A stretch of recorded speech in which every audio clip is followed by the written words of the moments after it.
Nous sommes maintenant rendus à la portion chasse et pêche avec nul autre que FX. FX, tes 2 dernières chroniques étaient incroyables. Mais là, tu as eu plusieurs personnes qui t'ont écrit pour dire là, ça nous prend des détails pour la pêche estivale de la truite. Et je suis le premier. Réponds aux milliers de commentaires. Que je suis le premier parce que.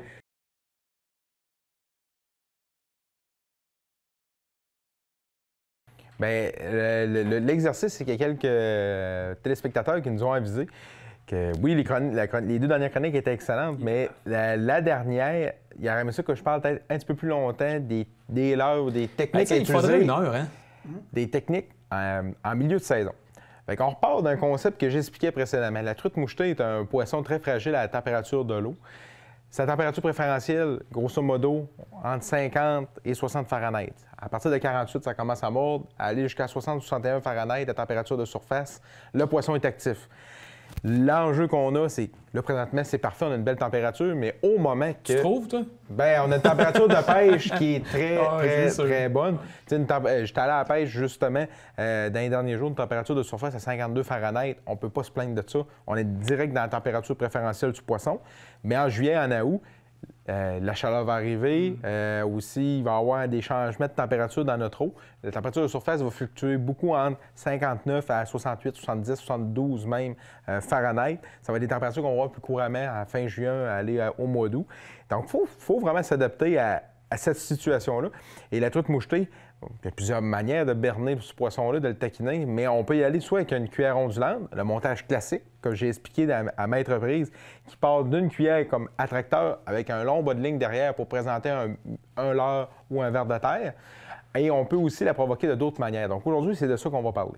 Dans le fond, il faut la bonne cuillère pour la bonne hauteur d'eau. Fait qu'aujourd'hui, j'apporte des exemples concrets qu'un pêcheur peut amener dans son coffre. On va commencer par le plus populaire. Oui, la Toronto Wobbler est très populaire en 2,5 pouces et en 3 pouces, mais quelqu'un qui veut descendre sa présentation beaucoup plus creuse. Exemple, des lacs avec des grandes baies, des lacs avec de la profondeur. On parle des fosses de 20, 30, 40, voire même 50 pieds. Ça ne veut pas dire que le poisson se tient dans 50 pieds. Mais le but, c'est de passer à traîne dans ces secteurs-là, mais dans la zone où la température d'eau est bonne. Tu ne veux pas voir ton leurre sur le bord de l'eau. Hein. Exact. Exemple, je suis au sonore, je suis en train. Je suis dans 45 pieds d'eau, mais le poisson est en suspension. Il n'est pas au fond, il n'est pas en surface. Il est entre 10 et 25 pieds, mettons. Qu'est-ce que je vais faire? Bien, je vais utiliser une Toronto Wobbler, exemple, d'une grosseur de 4 pouces, qui va permettre de descendre beaucoup plus dans la colonne d'eau à vitesse de traîne modérée, qu'on parle entre 0,9 000 à l'heure à 1,3 000 à l'heure.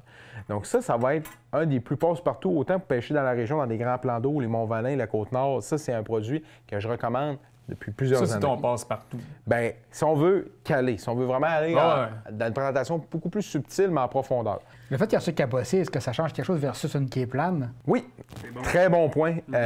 Du côté, exemple, d'une cuillère ondulante qui va avoir un fini argenté, ou en cuivre ou or ou même noir, qui est lisse, va avoir un éclat qui est plus intermittent, plus sporadique, qui va faire un jet, mais un grand jet de lumière, de manière aléatoire. Comparativement à un martelet qui va faire plusieurs petits jets, mais constamment. Oui, un peu le même principe. Ça imite beaucoup des écailles de poisson. Puis ça, j'aime beaucoup ça pour aller chercher la curiosité du poisson, vraiment amener du réalisme dans mon approche. Je travaille beaucoup plus avec des cuillères martelées maintenant. Depuis 5-6 ans, je travaille beaucoup avec ça, puis j'ai beaucoup de succès quand je travaille avec des Toronto. Notamment, on parle aussi de d'autres cuillères qui peuvent être très versatiles, très polyvalentes, que ce soit du début de saison en fin de saison. Une qui est beaucoup plus légère, mais qui est très exceptionnelle en frais de rendement, ça va être la Magic, la Saint-Maurice. C'est un produit, à l'époque justement que je travaillais chez Coton à Baie-Saint-Paul, on en a vendu des tonnes de copies. Je n'ai dû en vendre des milliers au fil des années. La Saint-Maurice, c'est un hybride entre une cuillère large de type Lake Clear et une Toronto Wobbler. On voit ici la différence. Un petit peu plus large qu'une Toronto, mais moins longue. Va te permettre d'avoir une action beaucoup plus subtile, mais à la fois provocatrice, surtout à des vitesses variées. Si on varie beaucoup notre vitesse, elle va te donner une action différente. Elle se fait en simple épaisseur, mais aussi en double épaisseur de type Magnum pour descendre plus creux. Donc, exemple, de 2 à 4 pieds, voire même jusqu'à 18 pieds, on est capable de tirer notre épingle de jeu avec cette cuillère-là. Toutefois, c'est toujours bon, comme j'explique, de varier nos cuillères, de ne pas avoir toujours le même modèle. Là. Mais je regarde les couleurs, là, parce que tu sais, on en parle de ça aussi. T'es tout dans les couleurs vives, là. Oui. C'est ça que tu veux aussi, là. Bien, c'est sûr que j'y vais de manière naturelle avec une couleur standard. Exemple, argent, cuivre, argent, doré, des choses comme ça. Sinon, j'aime beaucoup compléter mon arsenal avec des variances de couleurs très prononcées, notamment. Ça ici, c'est une Lake Clear. La Lake Clear est une des cuillères les plus vendues au Québec pour la pêche à truite mouchetée. C'est un classique. C'est produit au Québec, c'est fait à Sherbrooke. Ça a une renommée internationale pour la pêche au salmonidés. Cette cuillère-là, elle se fait en taille double épaisseur, donc plus épaisse, le modèle Deep, qui pèse 3/5 d'once, il va nous permettre, à vitesse très faible, entre 0,5 000 à l'heure et 1,1 000 à l'heure, d'aller chercher de la grande profondeur. On l'a dans plusieurs couleurs, puis c'est pour ça que je les ai amenés en studio. On a un exemple, le bleu et le rose. Le bleu est la couleur que je considère la plus versatile. Elle se voit de très loin, même en profondeur. C'est une des dernières couleurs qui va être perceptible en profondeur. Le rose, pourquoi? Surtout au niveau en période estivale, par temps ensoleillé, ou voire même proche de la période de frais, c'est une couleur qui excite énormément le poisson, qui suscite énormément d'intérêt. Donc, la Lake Clear Deep, couleur bleu et rose, c'est une combinaison que j'adore énormément. Maintenant, on va poursuivre avec une couleur, souvent que les gens me posent beaucoup de questions quand je travaille en magasin, quand je guide à la pêche, c'est la combinaison orange et noir. Les gens, souvent, regardent cette cuillère et disent « Le noir, pourquoi que tu pêches avec du noir? C'est pas une couleur qui est éclatante. » Quand il pleut et qu'il fait sombre dehors, qu'il n'y a pas de soleil. Et voilà. Il est intelligent. Il a écouté les chroniques au fil des années. J'ai dépêché quand il mouillait, puis j'avais écouté son conseil, puis ça a fonctionné. Puis le noir, et Mathieu, comme il dit, le noir et l'argent va fonctionner beaucoup par temps pluvieux, temps nuageux, ou sinon un plafond qui est relativement haut, mais très, très, très nuageux, ça va aider. Puis l'orange, je l'aime beaucoup parce que souvent, un teint d'eau foncé, une eau là, embrouillée de rivière ou d'un lac qui a un pH très acide, un fond humique là, qui est très terreux, l'orange va répondre énormément dans ces situations-là. Donc, c'est un contraste que j'aime beaucoup utiliser, que ce soit en début de saison ou en fin de saison. Puis en double épaisseur, ça donne une forte chance. Sinon, au niveau des coloris, on peut aller de manière naturelle, cuivre-argent. J'apporte aussi le chartreuse. Le chartreuse, par temps ensoleillé, dans des lacs à l'eau claire ou même dans des lacs très timbrés, comme j'expliquais, par temps ensoleillé, en surface, ça marche très, très bien, le chartreuse. Sinon, en terminant, peut-être, là, les clear, mais or, la couleur dorée entièrement est toujours très populaire pour les néophytes, que ce soit pour la faible ou la faible profondeur ou en eau très profonde. Puis la Lake Clear, celle-ci, elle a un collant holographique qui va donner un côté brillant, un côté éclatant dans l'eau. Fait que par eau très foncée ou en eau claire, c'est très polyvalent. Donc mes choix de cuillères s'arrêtent vraiment à ce type de présentation-là, des cuillères plus pesantes en situation de pêche estivale. Tu as des hameçons. Oui. Moi, je suis toujours embêté. Quelle grosseur d'hameçon mettre? J'ai tendance à mettre des plus petits en me disant il y a plus de chances qu'ils l'avalent qu'ils le pognent. C'est de plus en plus étudié, la grosseur de l'hameçon, longueur de bas de ligne. On va essayer de démystifier ça. Il y a des études, par exemple, à l'époque, la revue Aventure Chasse à pêche avait documenté que la meilleure mesure versatile, longueur d'hameçon de 24 pouces avec un hameçon numéro 6. Effectivement, ça fonctionne, monsieur, madame, tout le monde, que ce soit de la petite ou de la grosse truite, ça va marcher. Les gens vont prendre du poisson en quantité. Moi, toutefois, je suis de plus en plus enclin à utiliser des bas de ligne de 24 pouces, 32 pouces, voire même 48 pouces, mais dans des grosseurs numéro 4. Pourquoi? Souvent, je vais aller pêcher de la truite, mais je vais viser les plus gros formats. Je ne dis pas que la grosse truite ne mordra pas sur un hameçon numéro 6, mais je veux éviter justement, des fois, à certaines reprises, d'avoir des attaques de petites truites ou de petits formats. Fait que je grossis ma présentation. Je ne mettrai pas un petit morceau de verre, je vais mettre un gros verre complet. Puis je vais utiliser souvent l'hameçon numéro 2 ou voire même numéro 4, comme j'explique. La beauté aujourd'hui, c'est que les manufacturiers offrent plusieurs types d'hameçons, dont celui-là qui est un hameçon tandem, qui permet, dans le fond, d'avoir un bas de ligne de 32 pouces de long, mais avec deux hameçons, qu'on peut sélectionner la longueur qu'on veut mettre entre les deux hameçons avec un latch de caoutchouc. Un petit morceau de caoutchouc qui va permettre de mettre le verre au complet. Donc, à basse vitesse, ton verre de terre va travailler très, très bien derrière l'embarcation. Puis ça va donner des chances souvent, par temps estival, d'avoir une meilleure pêche. Là. En fait, il n'y a pas de limite d'hameçon qu'on peut mettre sur notre pêche.